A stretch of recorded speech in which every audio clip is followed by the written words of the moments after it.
Gente, vocês já pararam para pensar qual é o teu referencial ético? Já? A gente está numa cultura pop, né? Então, sem querer, mesmo os crentes, se você deixar, daqui a pouco você está elaborando toda uma ética baseada em Hollywood. Já parou para pensar nisso? Já? Pensa assim, quanto que você tem que acelerar dentro de um carro? Pô, se você, depois de ver Velozes e Furiosos, você vai dirigir, meu irmão, o que você vai pensar? Pô, tem que correr mesmo. De repente tem outras coisas que falam mais ao teu coração, algum filme especial, um romance, aí você acha, todo romance tem que ser daquele jeito. Ainda que não seja assim com você, a maioria das pessoas pode tomar os filmes como um referencial ético. E alguns até empolgam, né, o nosso coração. Por exemplo, tem um dos, acho que foi o penúltimo, Robin Hood, que falaram, agora é a história verdadeira. Tá bom. Aí tem uma frase que estava lá gravada na espada, aí estava gravada também numa espécie de monumento, uma estela, assim, um poste no meio da praça. Lutem e lutem até que cordeiros se tornem leões. Não é impactante? Não, né? Eu vou ler em inglês, vai ser mais impactante. Rise and rise again until lambs become lions. Não implica com o meu sotaque não, é porque é um escocês misturado com, entendeu? Por isso que ficou become lions, tá bom? Mas não impacta. Você vê o filme, o cara era um cavaleiro cruzado, detonou os caras lá na caminho de Jerusalém, defendeu a fé cristã, aí ele volta para casa, tá cheio de opressão lá também, Nottingham. Aí o cara, rise and rise again until... E o lance do rise é lutem, né? Eu usei a tradução que os caras fizeram, né? Mas levantem-se, toma uma atitude, rise, levante-se. Pode ser até o nome de uma programação do Cool, rise. Já teve, né? Tem do Up. Tá vendo? Eu não sabia, desculpe. Agora pensa em quais são os seus modelos. Super-heróis? Hoje João estava empolgadão aqui, né? Falando, eu era nerd, agora sou geek. Cada hora um rótulo diferente. E aí ele falava, o Capitão América, protestante, né? Quais são os seus modelos? São os super-heróis? Já conheci gente que pensava mesmo, cara, o que o Batman faria nessa situação, né? Tinha um seriado muito engraçado também de um comediante americano que, vez por outra, ele pensava no Superman. Era o modelo dele. O que faria o Superman nessa situação? E tem até, como era um seriado de um comediante, teve até uma discussão uma vez se o Superman, sendo ele o super-homem, se ele contasse uma piada, seria uma super piada. Então ele seria o maior comediante de todos os tempos. Aí eles ficavam filosofando sobre isso. Mas faz sentido, não faz? Quem é o seu modelo? Quando eu era mais novo, tinha aqueles seriados japoneses.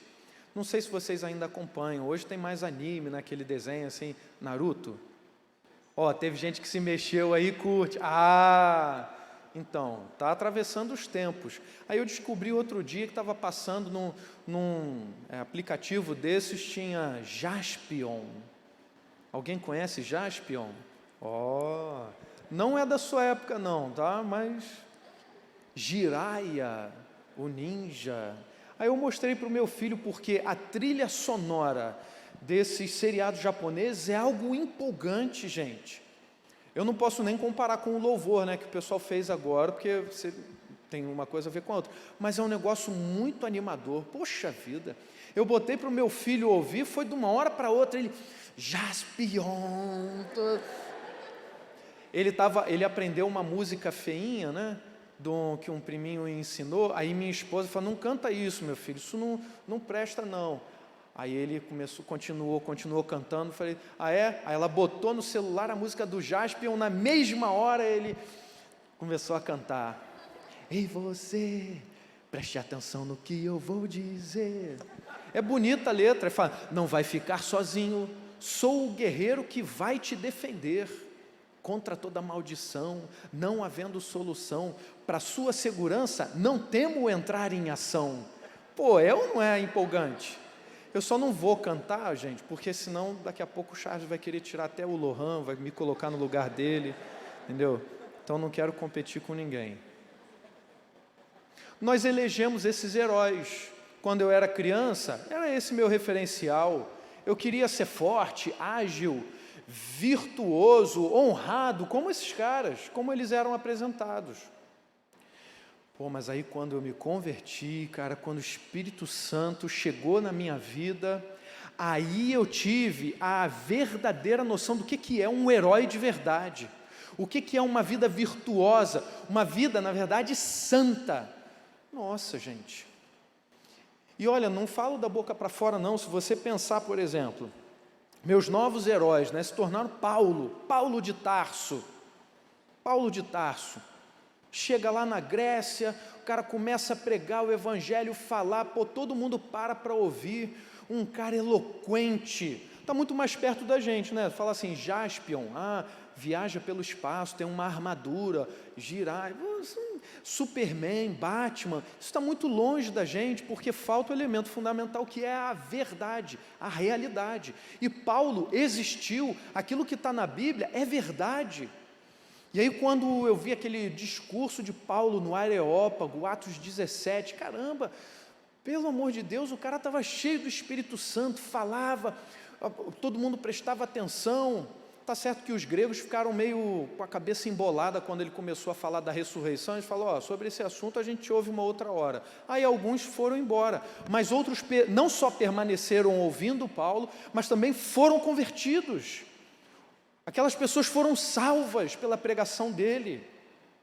Pô, falar de Pedro, por exemplo. Pedro, super-humano, né? E se atira. Pô, que coragem tem Pedro. Pedro, levanta, vai, anda sobre as águas. E ele foi. Pessoal, Jesus preparando os discípulos, ele falou, vai ficar tudo, vocês serão perseguidos, vai ter um problemaço aí. E Pedro falou, não, eu vou te seguir onde for. Aí Jesus prepara o coração de Pedro, não Pedro, pô, você vai até me negar. Mas ele não tinha essa preocupação de, eu vou falar alguma coisa, não vou. Tomou um fora de Jesus, né, na outra ocasião, em Marcos 8, é isso mesmo, Marcos 8, quando ele fala, Jesus continua preparando os discípulos, os apóstolos, em relação à ressurreição, e aí Pedro fala, não fala sobre esse tema não, Senhor. E aí Jesus dá aquela exortação em Pedro, né? Se afasta de mim, Satanás, porque não pensas nas coisas de Deus, pensa nas coisas dos homens. Mas Pedro falava, ele não estava nem aí. Agora, se você pensar no próprio Jesus, é um referencial ainda maior. Eu lembro de ter lido o Evangelho de Lucas pela primeira vez, e diferente daquela imagem mesmo, né, pictórica de Jesus, aquele cara assim muito calmo, muito sereno, Jesus era assim também, mas quando eu li o Evangelho de Lucas, e aí vi tantas e tantas vezes Jesus sendo enérgico, até duro, imagina, ele foi convidado para almoçar na casa de um religioso, de um fariseu, o pessoal repara que ele não lava a mão, não faz lá os rituais de abluções, e aí começa a falar pelos cantos. Jesus percebe aquilo e começa a puxar a orelha de todo mundo, chamar todo mundo de hipócrita. E aí os mestres da lei, que estavam também na situação, falam assim para Jesus, assim o Senhor vai ofender a gente também. E aí, é vocês também. E continua falando para eles. E vai chamar raça de víboras, hipócritas, sepulcros pintados. Pô, Jesus é demais. Quando ele expulsa os vendilhões do templo, João 8, o almoço, Lucas 8, expulsão dos vendilhões do templo, João 2, o texto diz que Jesus fez um chicote, e aí foi para lá para expulsar todo mundo. Olha a atitude dele, gente, olha a atitude, tinha sangue correndo naquelas veias, É o que a gente acabou de cantar ainda agora. Eu quero ir, eu quero pregar, eu vou. Essa coragem toda, essa animação toda, estava em Jesus e estava nos apóstolos, estava nos discípulos. Porque tinha sangue correndo naquelas veias. Não era ar, não era gelo. Havia emoção, havia calor, havia vida. Quem não quer isso? Quem não quer isso? Pensa você numa situação de trabalho e você vem alguém, fala uma coisa para você e fala, pô, eu quero sair dessa situação do melhor jeito possível. Eu quero dar aquela resposta que ninguém pode dar defeito, que Deus vai se alegrar. Pô, quem não quer esse tipo de vida? O pessoal do mundo até reconhece, usa uma expressão popular, fala assim, isso aí é presença de espírito. Pô, na hora o cara mandou uma, pô, você mandou ver, cara. Pô, falou bem, sua atitude foi a melhor de todas. Muito bom, porque você estava vivo, você estava ali naquela hora. Você enfrentou a vida, enfrentou a situação. Mas você enfrentou como? Com o poder de Deus, com o poder do Espírito Santo. A Bíblia tem um monte de exemplos assim. Eu quero me focalizar agora em Davi. Acompanha comigo. O texto que está lá em 1 Samuel, no capítulo 16, verso 12 e 13, só para a gente saber esse detalhezinho sobre a vida de Davi. Capítulo 16 de 1 Samuel, verso 12 e 13. Então Jessé mandou chamá-lo e ele veio. Ele era ruivo, de belos olhos e boa aparência. Então o Senhor disse a Samuel, é este, levante-se e unja-o. Samuel então apanhou o chifre cheio de óleo e o ungiu na presença de seus irmãos. E a partir daquele dia o Espírito do Senhor apoderou-se de Davi e Samuel voltou para Ramá. Você já deve ter uma noção, deve lembrar da história de Davi, né? O primeiro rei em Israel foi Samuel, e aí ele desagradou demais a Deus, e nessa ocasião em que o texto é narrado, o rei em Israel é Samuel, o reino ainda é um só. E aí o que acontece? Saul desagrada demais ao Senhor, e aí Deus levanta o profeta Samuel para ungir um outro rei, que é Davi. E aí quando ele vai à casa do pai de Davi, que é Jessé vai mostrando um monte de filho a ele, ó, tem esse aqui, tem esse aqui. E aí Samuel fica impressionado com a aparência de um, de outro, e Deus fala, não é esse, eu não olho, não cuido das coisas segundo a aparência, você está olhando como aparência, Samuel, não é esse ainda não. Aí Samuel, Jessé, não tem mais um? Aí que eles lembraram, tem o caçula, está vindo aí, ó, Davi. Aí chega lá, o texto diz, né, boa aparência, mas fala assim, ruivo, é um negócio completamente diferente, né, do que a gente está acostumado. Uma pessoa diferente, fala, e esse ruivo aí? Mas é bonito, tem uma boa aparência, está vindo aí. Se você é ruivo, ó, glória a Deus, fala, como Davi, você é super exótico, único, tá bom? Não tem que se ficar sentindo depreciado não, pelo amor de Deus, tá? Ó, Davi é ruivo, pô, olha só que bênção. Você é. Deixa o sol bater com força aí, que é vermelho, é vermelho. Esse caçula, esse menorzinho, esse pouca coisa que chegou ali e foi ungido. E aí eu quero que você guarde bem esse detalhe. Samuel então apanhou o chifre cheio de óleo e o ungiu na presença de seus irmãos. E a partir daquele dia, o Espírito do Senhor apoderou-se de Davi. Grave esse detalhe, que ele vai fazer toda a diferença na vida de Davi. É essa presença do Espírito do Senhor na vida de Davi que vai fazer com que ele seja bem-sucedido na missão seguinte que a gente vê no capítulo 17. Nesse trecho aí do 16, Davi é só assim, um pastor de ovelhas e é um músico. Ele é chamado para a corte de Saul. Saul estava lá, dor de cabeça, estava ruim pra caramba, tinha um espírito ali atormentando ele. Aí Davi ia lá, tocava a harpa, e aí Saul se acalmava, tudo passava. Agora imagina esse caçula, garoto novo, boa aparência, músico, toca uma harpa. É esse garoto, é esse rapaz que vai se tornar rei em Israel, mas aqui a gente vai ver um detalhe, que é quando ele detona Golias, como Davi pôde enfrentar essas situações e a atitude de Davi diante desses desafios. Ninguém dava nada por Davi. Se você olhar, lembrar da história dele, a gente vai perceber que Deus pega a vida de Davi, pega o próprio Davi, né, e vai transformar aquele menino fraco em forte. O texto que acabamos de ler, Samuel 16:13, mostra que Deus, ao ungir Davi e lançar o seu espírito sobre Davi, transformou Davi de fraco em forte. E aí eu quero que, já tendo chamado a sua atenção para esse detalhe, eu queria que você se aproximasse ainda mais da figura de Davi, lembrando que em nós habita o Espírito Santo de Deus, amém? Lembra desse detalhe, e aí se aproxima de Davi, sabendo que, assim como Deus fez uma obra enorme por meio de Davi, por que Ele não pode estar fazendo na sua vida também da mesma forma?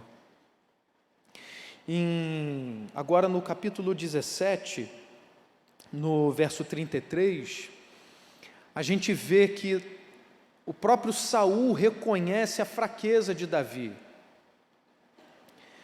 Você não tem condições de lutar contra este filisteu, você é apenas um rapaz e ele é um guerreiro desde a mocidade.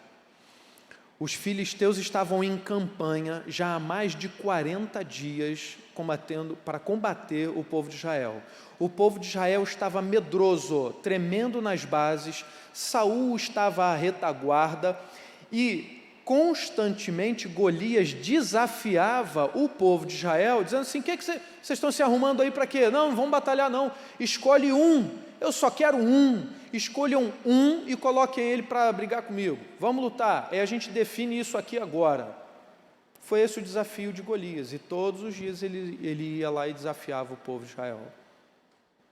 Davi via aquela situação, e o que o texto vai nos mostrar é que Deus pegou esse fraco, esse menino, esse pastor, esse músico, transformou ele num guerreiro forte, que derrotou o campeão dos filisteus, derrotou possivelmente o maior guerreiro que os filisteus tinham nas suas fileiras. A gente então, em primeiro lugar, vai da história de Davi tirar o seguinte: Deus pega o fraco e torna forte. É Deus quem faz a obra.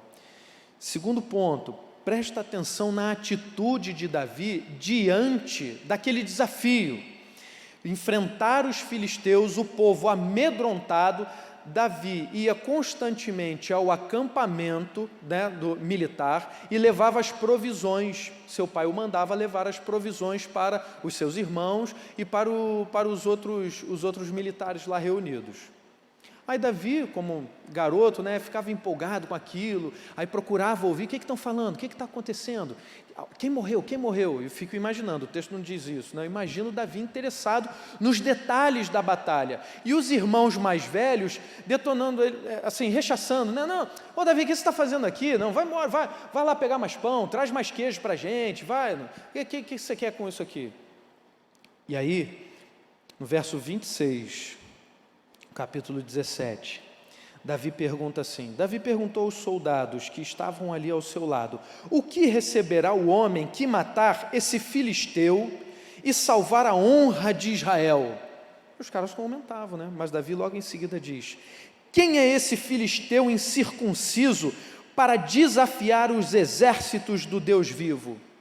O trato de Golias era: eu luto com um de vocês, a gente encerra a batalha agora e os filisteus todos vão servir vocês. Pronto, escolhe um, traz um. Golias era de uma confiança tão orgulhosa, tão soberba, que ele não podia nem imaginar que houvesse alguém em Israel que fosse páreo para ele, que pudesse derrotá-lo. Então ele vai com toda empáfia, com o nariz em pé, não tem ninguém aí, vamos lá, cadê? Davi, sabendo de tudo isso que estava acontecendo na campanha militar, ele fica indignado. Ele fica: não, o que é isso? Quem é esse incircunciso para desafiar os exércitos do Deus vivo? Davi fica indignado e ele toma uma atitude enérgica ali, lembrando que o Espírito Santo estava sobre ele. E aí a gente vai reparar que na história de Davi, Deus, no momento em que Samuel unge Davi, o Espírito do Senhor vai ali e habita poderosamente na vida dele. Mas antes, Deus já estava preparando Davi numa espécie de treino, mesmo sendo ele um mero pastor. Quando começaram a perguntar: Davi vai conseguir? Acho que não, hein? Quando o próprio Saul fala para Davi: rapaz, você é só um garoto, você é muito novo, você não vai conseguir vencer. Davi, entretanto, no verso 34 agora, 1 Samuel 17, 34, Davi, entretanto, disse a Saul: teu servo toma conta das ovelhas de seu pai. Saul deve ter feito uma cara assim: tá bom, filho, toma conta de ovelha. Mas Davi continua: teu servo toma conta das ovelhas de seu pai. Quando aparece um leão ou um urso e leva uma ovelha do rebanho, eu vou atrás dele, atinjo-o com golpes e livro a ovelha da sua boca. Quando se vira contra mim, eu o pego pela juba, atinjo-o com golpes até matá-lo. Teu servo é capaz de matar tanto um leão quanto um urso. Esse filisteu incircunciso será como um deles, pois desafiou os exércitos do Deus vivo. O Senhor, que me livrou das garras do leão e das garras do urso, me livrará das mãos desse filisteu. Diante disso, Saul disse a Davi: vá e que o Senhor esteja com você. Estão percebendo a atitude de Davi? Se a gente ler só a primeira parte, a gente vai pensar: Davi, hein, todo orgulhoso, não é? Soberbo esse garoto, só porque chegava lá, é forte, arrebentou a boca do leão e tal, e aí? Vejam que Davi reconhece que não era a própria habilidade dele, mas era o Senhor que o livrava do leão, do urso, dos perigos. Davi tinha sim uma atitude de não se acovardar. É leão, é urso, não importa, vou salvar a ovelha, vou lá atrás e detono geral. Mas ele reconhece: o Senhor que me livrou das garras do leão e das garras do urso, ele vê: o Senhor me livrará também das mãos desse filisteu. Então Davi foi bem treinado, ele foi experimentado, e ele mantinha uma confiança no Senhor. Ele tinha uma atitude diante de todo o sofrimento do povo, do medo do povo, do perigo de um monte de pessoal de Israel morrer. Ele toma uma atitude. Ele não podia deixar aquilo ali, era como se fosse para Davi as próprias ovelhas dele. Eu não posso deixar que um irmão meu, alguém aqui do exército do Senhor, se perca. E é essa atitude que ele toma, ele parte para cima do filisteu. Veja os detalhes da cena, do enfrentamento, do confronto. 1 Samuel 17, 41 a 54. Enquanto isso, o filisteu com seu escudeiro à frente vinha se aproximando de Davi. Davi se preparou, falou com Saul: eu vou tomar uma atitude. Aí Saul vai lá, prepara Davi, coloca as roupinhas, coloca a espada. Davi ainda dá uma de posudo, fala: não, com essa armadura aqui, estou perdendo a mobilidade com ela, não quero isso não, tira isso daqui, muito peso. E foi. Aí quando ele está se aproximando, olhou Davi, verso 42 agora, olhou para Davi com desprezo. Golias olhou para Davi com desprezo, viu que era só um rapaz ruivo e de boa aparência. Davi devia ser bonito mesmo, porque o texto bíblico fala sempre que ele é de boa aparência, faz questão de dizer. Era de boa aparência e fez pouco caso dele. Golias fez pouco caso, começou a zoar com Davi e disse a Davi: por acaso sou um cão para que você venha contra mim com pedaços de pau? E o filisteu amaldiçoou Davi, invocando seus deuses, e disse: venha aqui e darei sua carne às aves do céu e aos animais do campo. E Davi disse ao filisteu: você vem contra mim com espada, com lança e com dardo, mas eu vou contra você em nome do Senhor dos exércitos, o Deus dos exércitos de Israel, a quem você desafiou. Hoje mesmo o Senhor entregará nas minhas mãos, e eu o matarei e cortarei a sua cabeça. Hoje mesmo darei os cadáveres do exército filisteu às aves do céu e aos animais selvagens, e toda a terra saberá que há Deus em Israel. Todos que estão aqui saberão que não é por espada ou por lança que o Senhor concede vitória, pois a batalha é do Senhor, e Ele entregará todos vocês em nossas mãos. Quando o filisteu começou a vir na direção de Davi, este correu depressa na direção da linha de batalha para enfrentá-lo. Retirando uma pedra de seu alforje, ele a arremessou com a atiradeira e atingiu o filisteu na testa, de tal modo que ela ficou encravada e ele caiu com o rosto no chão. Assim Davi venceu o filisteu com uma atiradeira e uma pedra. Sem a espada na mão, ele derrubou o filisteu e o matou. Davi correu e se pôs de pé sobre ele, e desembainhando a espada do filisteu, acabou de matá-lo, cortando-lhe a cabeça com ela. Quando os filisteus viram que seu guerreiro estava morto, recuaram e fugiram. Então os homens de Israel e de Judá deram um grito de guerra e perseguiram os filisteus até a entrada de Gate e até as portas de Ecrom. Cadáveres de filisteus ficaram espalhados ao longo da estrada de Saarim até Gate e Ecrom. Quando os israelitas voltaram da perseguição aos filisteus, levaram tudo o que havia no acampamento deles. Davi pegou a cabeça do filisteu, levou-a para Jerusalém e guardou as armas do filisteu em sua própria tenda. Para que Netflix? Para que filme de ação? Olha isso aqui, leia o texto, imagine a cena. O cara de mais de 2 metros, enorme, parte para cima de você.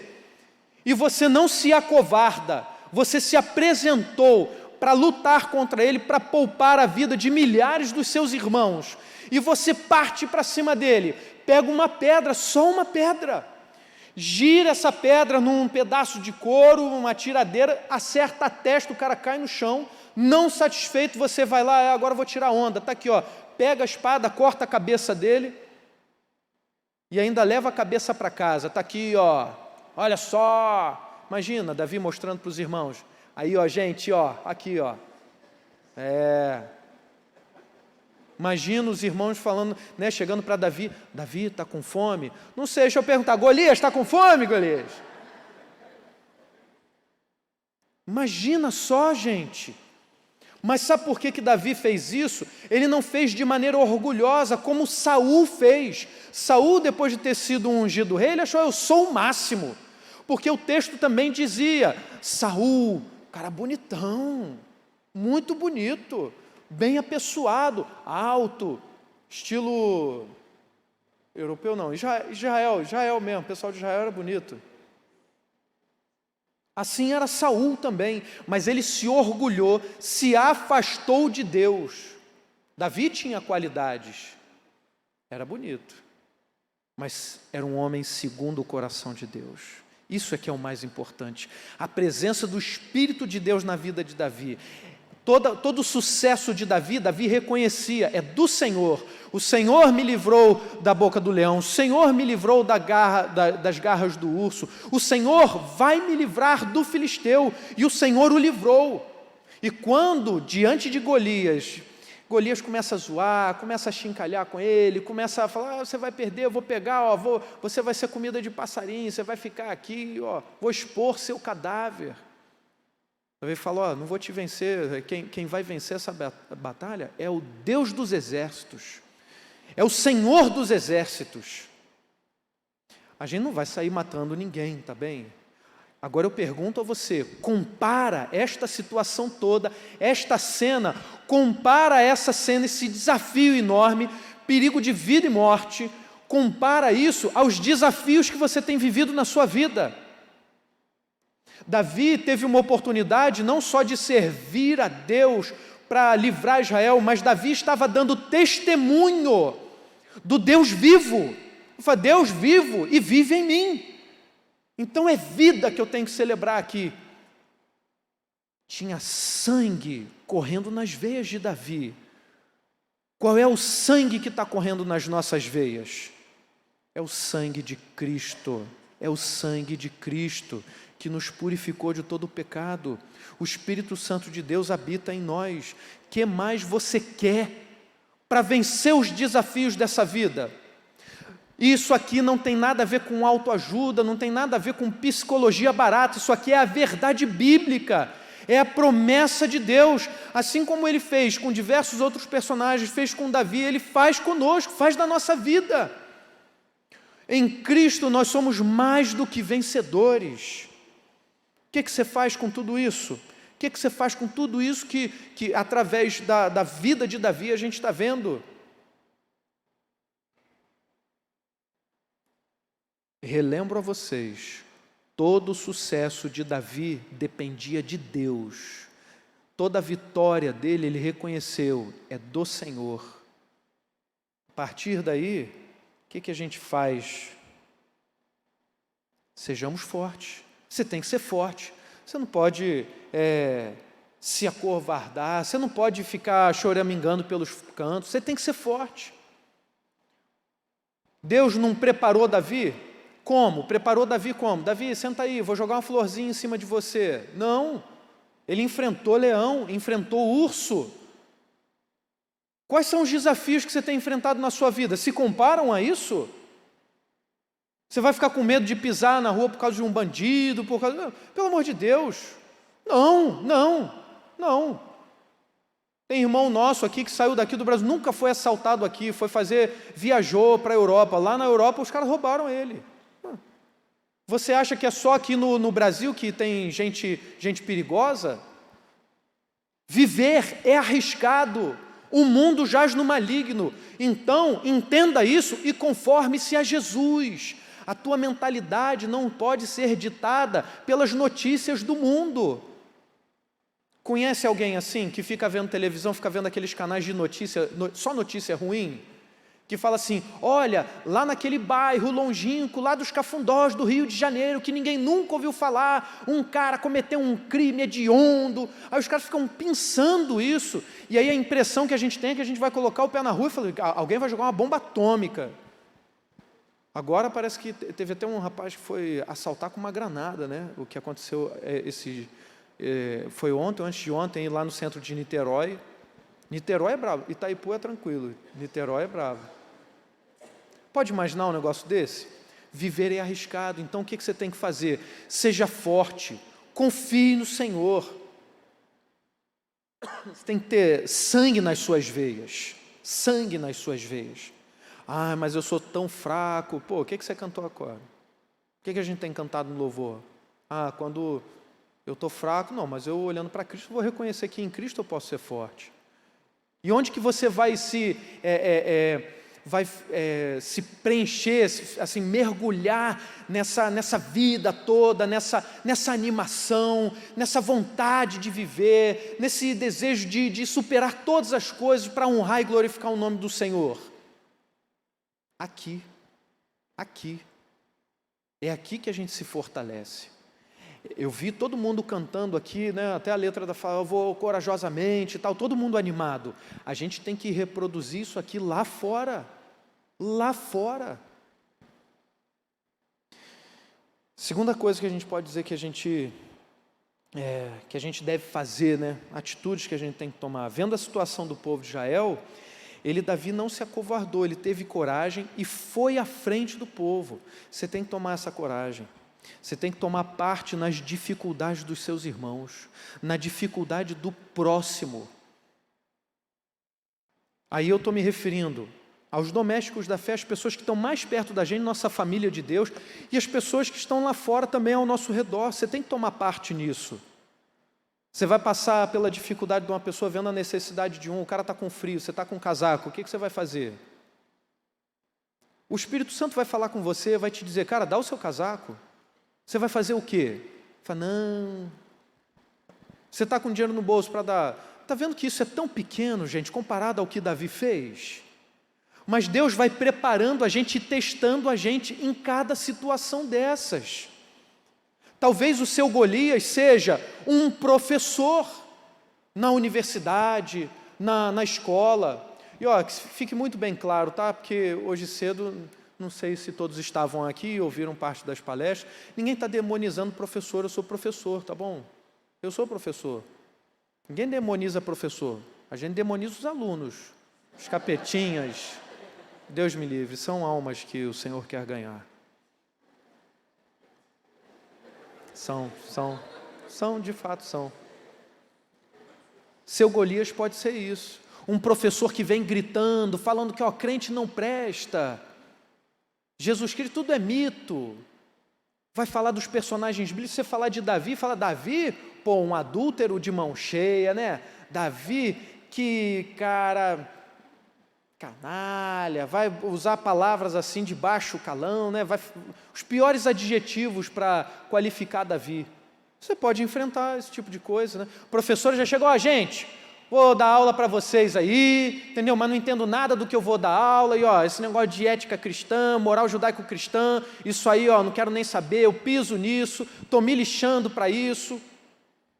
Você, de repente, já ouviu ou vai ouvir isso. Não se acovarde. Não interessa que aos olhos dos homens ou até aos seus olhos você é fraco.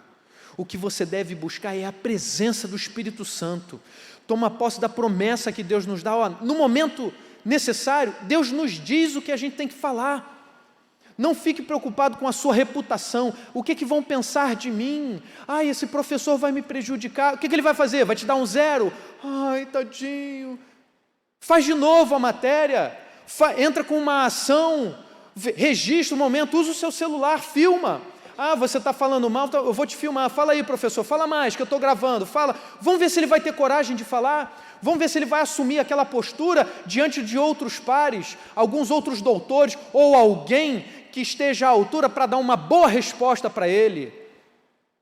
Para mostrar para ele que ele não sabe nada da fé cristã, que ele não sabe nada da obra do cristianismo, que ele não sabe de nada da Bíblia, que ele não sabe de nada da transformação que Deus tem feito na vida de vocês, na vida de milhares de pessoas, libertando as pessoas das drogas, do vício, da imoralidade, restaurando famílias. Pergunte para o seu professor, pergunte para o seu amigo ateu se ele conhece alguma coisa da obra de Deus, do que Deus tem feito. Não sabe nada, e você está ouvindo disso há anos. Como é que você vai se acovardar? É um desafio muito menor do que o de Davi. Pregar o Evangelho, isso é vida ou morte. Diante do mundo há uma batalha. Os filisteus do mundo estão querendo dominar o povo inteiro, não só o povo de Israel, mas o povo todo, para fazer de escravo. E você tem aí todas as armas, a palavra do Evangelho, tem sangue nas suas veias, então você tem que falar, você não pode se calar. Se você vai gaguejar, não importa, fala. O próprio Moisés gaguejava, segundo alguns autores, sou um homem de língua pesada. Moisés dizia, Senhor, como é que eu vou falar para o faraó? Eu sou um homem de língua pesada. Chama Arão vai te ajudar. Deus deu um jeito, até ajudou ele, vai ajudar você também. Mas fala, você está vivo, tem sangue nas suas veias. Toma parte nesse sofrimento. A gente está aqui para se animar, né? A gente está cheio do Espírito Santo. Chega lá fora, a gente tem que levar essa vida toda, essa animação, para mostrar para o mundo que, olha, tudo isso que vocês estão falando que é felicidade, que vocês estão falando que é prazer, pô, eu vivo muito mais do que isso, muito mais, muito mais. A gente tem muito de felicidade, de prazer, de tudo que há de bom, perfeito e agradável, a gente tem muito mais a oferecer do que qualquer proposta de lá de fora. O texto de Hebreus 10, 37 a 39 é muito bonito e resume bem isso que a gente está falando. Pois em breve, muito em breve, aquele que vem virá e não demorará. Mas o meu justo viverá pela fé, e se retroceder, não me agradarei dele. Nós, porém, não somos dos que retrocedem e são destruídos, mas dos que creem e são salvos. Amém? Fala amém. Amém. Reage, gente, fala amém, dá um glória a Deus. Melhorou. Se aqui dentro a gente está tímido assim, lá fora, o professor vai falar, crente feio. Você fala, enfrenta isso. E olha, eu estou falando porque eu sou como todos vocês. Você acha que eu estou falando aqui, mas eu estou falando para mim, estou pregando para mim, a palavra é para mim. Para que lá fora eu tenha essa mesma coragem, eu enfrente. Uma vez na UF aconteceu isso, veio um cara lá que devia vir um professor, veio outro, aí começaram, o tema era de filosofia da religião, mas o cara jogou para a Bíblia, começou a falar mal da Bíblia, que os textos não tinham nada a ver, aí o coração começou a bater mais forte, e não, mas eu tenho que falar, e o cara falando de teorias eu já tinha passado, né, por um período de teologia, então tinha um certo conhecimento daquelas teorias todas que o cara estava citando, e todo mundo ao meu redor não tinha a menor noção disso, e o cara se aproveitou disso para dizer, não, a Bíblia é mentira, a Bíblia foi construída de diversos autores, o que ele estava querendo? Desconstruir a Bíblia, a veracidade da Bíblia, né? Querendo assim, lançar desconfiança sobre o texto, né? E todo mundo assim quieto, ouvindo, né? Aí eu questionei ele, olha só, essas teorias todas que você está citando, já tem outros estudos que contrapõem isso. Eu não falei com essa propriedade não, tá? Eu falei, tentando respirar, ele falou, mas essas teorias... Aí sabe qual foi a resposta dele para mim? Foi assim, eu acho que não, acho que tem... Ele não soube responder, porque ele era da área da sociologia e começou a falar de teorias de composição do texto bíblico. Eu falei, esse cara não sabe nada do que ele está falando, como é que eu vou me calar? Você acha que o mundo sabe alguma coisa de Jesus? Você acha que o teu professor, o teu colega, alguém, sei lá, sabe alguma coisa de Jesus? Aí o cara fala assim, na Bíblia tem muita mentira, na Bíblia, não acredito. Cara, você já leu? Aí você fala, cara, você não tem noção do que a Bíblia faz e tem feito na minha vida, que é a palavra viva de Deus. Pô, tem muita coisa para ela fazer na tua vida. Fala, gente, qual o medo? Nós não nos guiamos pelo politicamente correto. Quando eu citei Jesus, lá em Lucas 8, ele é convidado para um almoço, não é? E Jesus não fica ali restrito ao politicamente correto. O que diz a etiqueta? Tem que lavar minha mãozinha? O que diz a religião? Os ritos religiosos, tem que me lavar? Tá bom, então eu vou. Ele não ficou preocupado com isso, os caras começaram a reparar nele, achavam que a religião consistia nesses ritos. E a Jesus mostrou que não.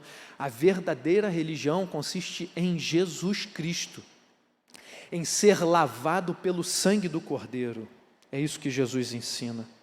O sangue de Cristo corre em nós. Por isso, nós devemos ser os mais corajosos pregadores do Evangelho.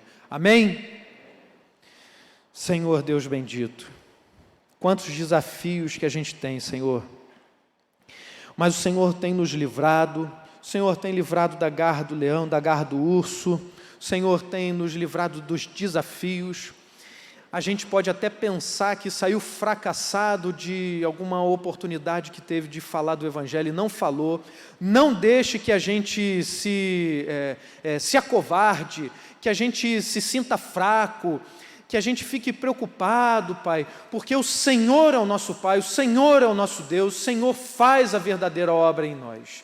Então usa a gente como o Senhor usou Davi, para que a gente pregue o Evangelho com muita coragem, insistindo, a tempo e fora de tempo, pregando o caminho, a verdade e a vida, proferindo um único nome que é sobre todo nome, pelo qual todos devem ser salvos.